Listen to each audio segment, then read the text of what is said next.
Okay, what I'm seeing here is the bridge is there, but you're not crossing over because you're looking down. So there's a bridge here, and I think there's an opportunity. But I don't think you thought you'd be able to take up this opportunity. You might still be feeling like that now. I think this is a work opportunity. I'm getting the feeling it might be a project or something like that, because I'm seeing a group with a lot of people kind of having different says in things, you know, everyone kind of having an equal say.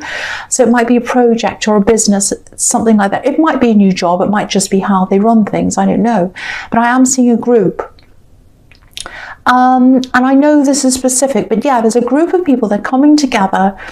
They might be pooling their resources. There's some kind of business they're starting, or they've just started it. It's something that's quite new, I think. And or it might be a job, but yeah, there's a lot of independence around this. That's why I'm thinking it could be a business. And the feeling I'm getting around you is that you felt that you'd either missed out on this, maybe you felt as if you couldn't do this for some reason. I'm getting some financial problems around this, because I keep on seeing this group and they're kind of pooling their expertise, but they're pooling their resources as well to kind of set this project up or this business. And maybe you felt that you wouldn't have been able to help them in that way financially or contribute. You know, you're in a different position now to what you used to be in financially. That's what I'm seeing. But it's not as bad as you're imagining, because I think you're in a lot of better position once than you are now, and you're kind of making yourself seem as if, or making it look as if it's really, really terrible when it's really not. You know, I think you could have done this actually. I don't think things are anywhere near as bad as you think they are. You know, some other people are probably willing to help you financially if you need it. If you know, there are some people who are willing to step up for you, I think. And I also think it's not really your finances that are the big thing that they want here. I think it's your expertise. Yeah, your skills and your expertise. I'm seeing that that's what they want. So I think at some time in your past, maybe you're in a job or something, or doing some other project, and you might have been felt as if you're being carried, or maybe you're accused of not pulling your weight. It's something like that. I think you were. I think there were a lot of resentful people around your old job or whatever this was, and they said these kinds of things to you. But you know, I just think whatever they said to you in the past, I think it probably stuck with you, and maybe you didn't want to be carried again, if that makes sense. I know this is all very specific, but if this is resonating with you, you've got to let go of this past hurt if this is what you're feeling. You can't let your bruised ego stop you from saying yes to these new opportunities. You know, if you've already said no to this, or you know, if you're thinking about saying no to this, say yes, absolutely say yes to this, because I think the end result of this is going to be really, really good. And I think you still can say yes, because there's this bridge here, you can still cross over the bridge. You know, it's going to be really, really good. I think you're going to be really glad that you did say yes, if that's what you do. You know, you have really good skills, you know what you're doing, and I think you underestimate that sometimes, and you think the worst of yourself sometimes as well. Don't do that. You're worth a lot more than you think. They wouldn't have considered you for this if you weren't worth it. That's what I'm seeing. So yeah, if you think you've missed the opportunity, or if you've said no already, try and go back and say yes again. See if you can, because I think the bridge is still there. You can still go over it. Okay, so the next card you have, you pass the world. Yeah, it's not too late. Look at this. Say yes to this. It might even eventually set you up for financial freedom. Look at how free this woman is. You know, she's carrying 2 magic wands, not one, but two of them.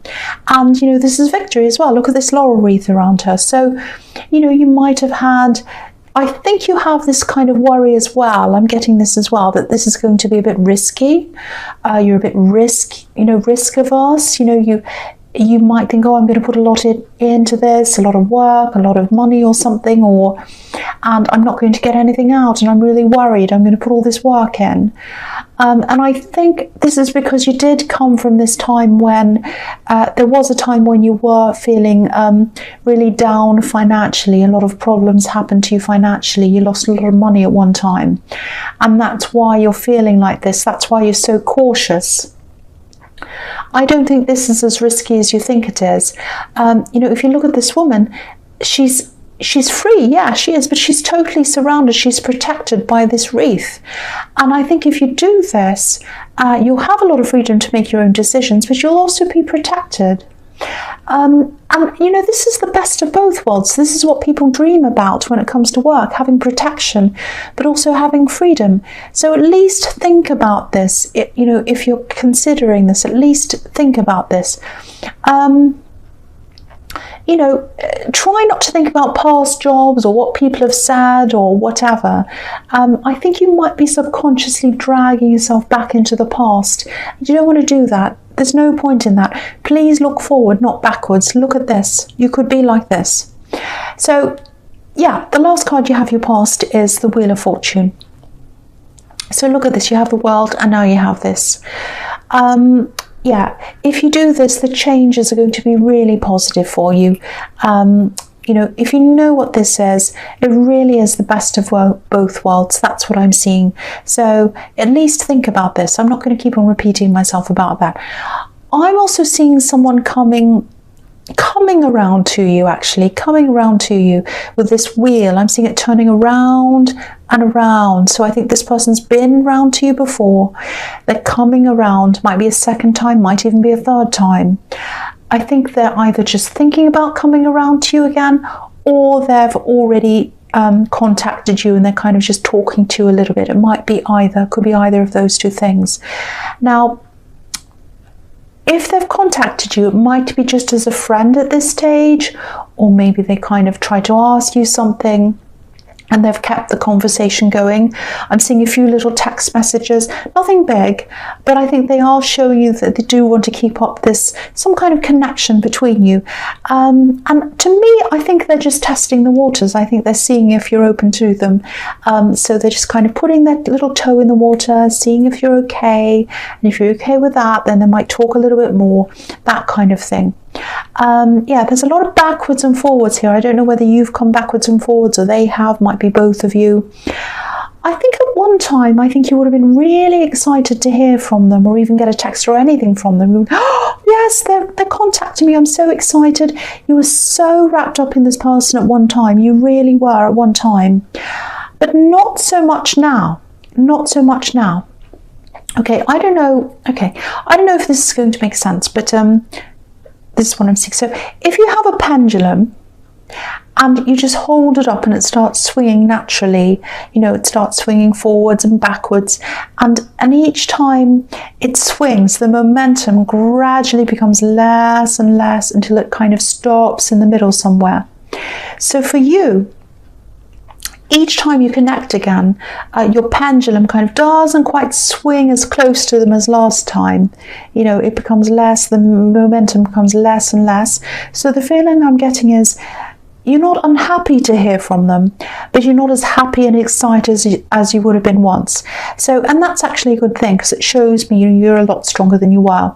You've changed a lot, and you're also on your guard a little bit, I think, as well, like this Sphinx holding up the sword at the top of this wheel. So I don't think you're totally guarding yourself, but you're not totally opening yourself up either. You're just being a little bit careful, and they're probably sensing this from you if they've already contacted you, and they're kind of just saying little things to you just so that you don't kind of say no, goodbye. They're just kind of being very careful with you. That's what I'm seeing. Okay, so the first card you have for your presence, the Seven of Cups. Yeah, this is really confusing, messy, all of that kind of thing. It's a horrible card. Someone's left in the dark. This poor man's left in the dark. So maybe this is why you're being so guarded. I think there was a time, maybe more than one time, when you were together when there might have been a little bit secretive, they weren't opening up to you, all of that kind of thing. And also I think you gave a lot to them as well, and I don't think, even now, I don't think they realise how much you gave to them. So you gave and gave, and they were kind of guarded. They did give to you sometimes, but not anywhere near as much you gave to them. That's what I'm seeing in this card. I think you gave to them emotionally, mentally, maybe even practically. So I don't think they totally kept you in the dark like this poor man. It wasn't that bad, but you definitely didn't know where you stood with them sometimes. That's the feeling I'm getting. And it wasn't very fair on you. So this is why you're a bit guarded. You know, you're different now. You're working on yourself. You're working on your own things. You don't have time for these guessing games. But you know, you're still open to contacting them. I think I think you still might have a little place in your heart for them. Actually, you know, you don't mind talking to them. You haven't cut them off.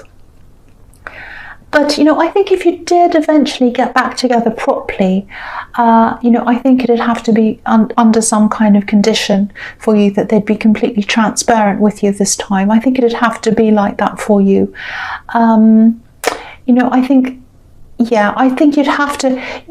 You probably, if you want to, you'll probably have some kind of talk with them if you do get closer and closer together, and you'll probably say, look, you have to be transparent this time. I can't do this all around. I can't go on this wheel of fortune, this merry-go-round, this carousel around and around again with the same thing happen again. Something different has to happen this time. I actually think, you know, you might be friends at this time, or you might just be talking, but you might look as if you're okay being friends, but I think you would like more than this with them deep down. You still have them in your heart a bit. So yeah, if this resonates, I think ultimately, if you do get closer and closer together, if this keeps on happening, you know, I think you're going to have to set a few pretty firm boundaries that you're going to have to be quite clear on if this does turn into something again. You know, there are a lot of things that need to happen before that happens. A lot of variables might happen. It might not. You might not get together. But yeah, I think they'd definitely like to. They'd definitely like to get closer to you. That's what I'm seeing in that card. They would. They'd like to. But I don't think they're aware of how the kind of problems they gave you the last time around. I don't think they're aware of that. So I think you're going to have to make them aware of that as well, if this is something that you want. So the next card you have your presence, the Page of Wands. Okay, so I don't mean to keep on talking about this person, but I keep on seeing them. Look at the way this page is looking up to the top of this wand. It's like, you know, he's aspiring to get to where he wants to go. He's looking up. He wants to go up. But he doesn't know if he can actually do this. You know, the pages are students. They're just learning. So yeah, this person's thinking about how they're going to do this. How am I going to get close to this person? How am I going to encourage them to come close to me? That's what they're thinking, I think. There's a lot of cautiousness here. I think they might also be a little bit worried about whether they'll fit in with you now, because you're very different now. You know, look at how this page is dressed. He's in winter clothes, but he's in the desert, so he doesn't quite fit into his surroundings. So I think they might be worried about fitting in with you now, whether they're going to fit in with what you want, all of that kind of thing. The other thing is, you know, wands are about action. But there's no action happening in this card, nothing. You know, he's holding on tightly to this wand. You know, he doesn't want to let it go, but nothing's moving. There's this feeling as well around this, I'm getting, that is about being apprehensive, worried. So I think with this job or this business that I'm seeing here, or anything else that you'd like to get into that you're a little bit afraid of, you're being very, very, very cautious. Very, very afraid. And it's okay to be cautious but not afraid. You know, caution's fine. You know, it could stop you from taking crazy risks and doing mad things. But I think you need a little bit more risk in your life, actually. That's what I'm seeing. Don't be angry. Just have a look at this. I'm just looking at these pyramids on this card. Right at the bottom there are these 3 pyramids. Now, if you think about pyramids, they have 4 sides. They have 3 sides that are going up, and the 4th side is facing the earth, that's flat. A lot of people think they have 3, but I see them as 4. So 3 going up to the heavens, pointing upwards, and the other side's flat. So yeah, you need to be down to earth, of course you do, but most of your outlook needs to be pointing up toward the heavens, like these pyramids. That's where the growth is, that's where the movement is, going up. Don't stay flat, stuck to the earth. You know, you don't have to jump into this new thing. You don't have to throw away everything else. You can start things, you can test things, start off slowly.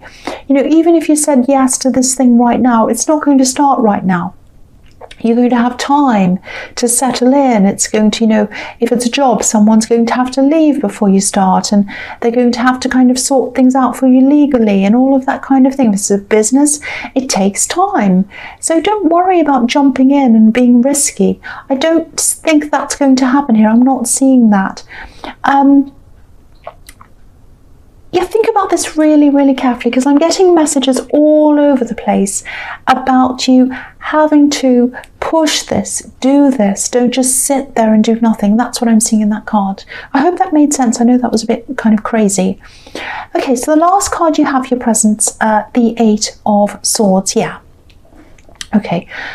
There's a bit of a power struggle, I think, here. It's something like that. Yeah, I think I saw a similar thing to this in your last reading. So yeah, if it is a similar thing to that, it's a situation that's still going on. I think this is about your family or someone in your family. And yeah, they're quite stuck in their ways. They're stuck in their thinking. And I think you've had a few falling outs with this person. They think they're right. That's what I'm getting. They think they're right. And they're very similar to you in a lot of ways, actually, but they're the opposite in a lot of ways as well. So in some things they're absolutely, you know, really, really similar to you, almost the same. And in other areas they're very, very different. And you've moved very far away from them. This is your family. You might be a parent. You've moved very far away from them, very far away from where they are. Like this woman, she's far away from her home, but she feels stuck because she has all these swords around her. She can't move. So I think you felt quite stuck a lot of the time because of what this person said to you in your past. Maybe you grew up with this person, they're very difficult. Maybe they chastised you, maybe they were angry with you a lot of the time. And you were held back by their words. But now you've moved on from that and you've moved forward. So maybe they're still influencing you. You know, maybe that's why I'm getting this fear of taking up this job or this business. They've knocked your confidence about a bit, I think, this person. They've kind of eroded your confidence. But now I think they're going to need your help in some way. And yeah, this is what I was seeing before. This is in your last reading. So I think yeah, this is continuing on. Now, this person's going to be very difficult when you help them. Again, they're very stuck in their ways. They don't like change. It's not going to be easy for you. I'm seeing all these kind of pent-up feelings that have come from your past. They're on top of you. They're going to be bothering you. Also, you've got this stubborn person. So it's a very, very difficult combination of things, a combination of feelings. Yeah, and I'm also seeing this person was really huge. This is why I think this person might be a parent. They were very huge to you. They were a big, huge, important person in your life. And now you're a lot bigger and they seem a lot smaller to you, quite fragile. So yeah, you're going to have a whole lot of conflicting emotions inside of you, sort of swirling around inside of you if this resonates, and you're going to be taking care of this person. So, you know, take care of yourself as well while you're doing this. You know, whatever this is that you're doing, that you're helping them with, you know, take some breaks, take some time away, do what you can to make yourself as comfortable as you possibly can, because it's going to be really, really trying, really difficult for you emotionally. That's what I'm seeing. So really take care of yourself. So the first card you have in your future is the Hermit. Yeah, again, I'm seeing someone who used to be really strong and now they're not as strong. And, you know, even though you've had a lot of problems with this person, it's it's not going to be easy for you to see them like this. It's not like you're saying, oh, now first they were strong, now they're weak, and they're horrible to me, ha ha ha. It's not like that. It's going to actually be quite upsetting for you to see them in this kind of weak position. You know, if you look at this Hermit, he's up on a mountain, he's up on a high plain. So this is about you taking the high ground, I think, because they're not going to be easy to deal with. They're quite bitter, they're quite angry, they don't like looking weak, they don't like looking vulnerable, and they are going to be in a vulnerable position. I think, you know, to them, accepting any kind of help at all means that they're weak or they're vulnerable. Doesn't mean that, but that's how they see things. So again, you know, take care of them. I think that's what you're going to do, but mostly make sure you take care of yourself. Be as self-preserving as you can, you know, be as self-protective as you can. I think this is quite an angry person as well, and I think they might lash out. So, you know, just be very self-preserving. Try to be patient, of course, but if it all gets too much, you can go off, you can leave for a while and come back again. Take some breaks. Right, so the next card you have for your future is the Eight of Pentacles. Okay, so this is about this person who's trying to come closer to you. They're working on themselves, which is what you've done, and they're trying to show you they've got things together, they're fitter, they're happier, they're doing well at their job, all of that kind of thing. I don't think they've shown you this new side of them yet. You know, they probably hinted at it. I think you have spoken to them a few times. You know, but they're working really hard. They want you to see this kind of improved version of them. And that's what's on their mind. It's like, I'm improving, and they'll see this. That's kind of what they're thinking. And, you know, that's fantastic. There's nothing wrong with, you know, self-improvement. It's fine. But if what I'm seeing here is correct, what they really need to change is their confusing behaviour, and, you know, the fact that they might not have appreciated everything you've done for them. That's what I'm seeing in the Seven of Cups. That's how you felt in the past. So that's something that's going to have to change. They can't just change on the outside. They have to change on the inside as well. I'm not saying they're a terrible person. You know, you might have to make some changes as well if you want to be with this person. I don't know. But yeah, a lot of changes are going to happen, not just on the outside, but on the inside as well. And if anything's going to work between you, that's what's going to happen. Okay, so the last card you have, your futures, the Page of Cups. So yeah, I think this person's either travelled or they're going to travel, and that's partly to see you, I think. I don't know if you're long distance or if you're just not around them right now, because I'm seeing texts going backwards and forwards, but no face-to-face meetings. I think they definitely want to keep this communication up with you, but they don't want to scare you off. They're a bit afraid of kind of being coming on too strong, you know, that they don't want to scare you away. You know, this page is communicating, but he's very light-hearted, so maybe they're just kind of being very light-hearted. Hey, how are you? Here's a joke, being a bit light. Nothing deep, nothing meaningful. Also, I don't think they're showing you a lot of passion. They do have passion for you, but I don't think they're showing that to you at this time, because again, they don't want to scare you off. If you look at this page, he's got blue around his head, so it's very cool. So this is the impression they want to give you, that they're not thinking about passion with you. They're just thinking about, you know, friendship, things that are more cool. But really, what they're really thinking about you is what is happening in the Page of Wands, which is that he has a feather on his hat. So he's got red near his head. So this person does have passion for you, but they're not going to be showing that to you for a while. They're going to be holding back, keeping their cool, because they don't want to scare you away. But I think gradually they are going to come closer to you. You are going to see what their intentions are. And I think, you know, when you do finally get properly together, or kind of right on the verge of that, you're going to have this talk with them. That's what I'm seeing. If that happens, you know, because there are a lot of variables that still could happen there, but that's what they're thinking at this time. So Libra, I hope this resonated, but as you know, general readings can't always resonate. But again, if you like this reading, please like, subscribe, leave a comment if you'd like to, and thank you so much for watching.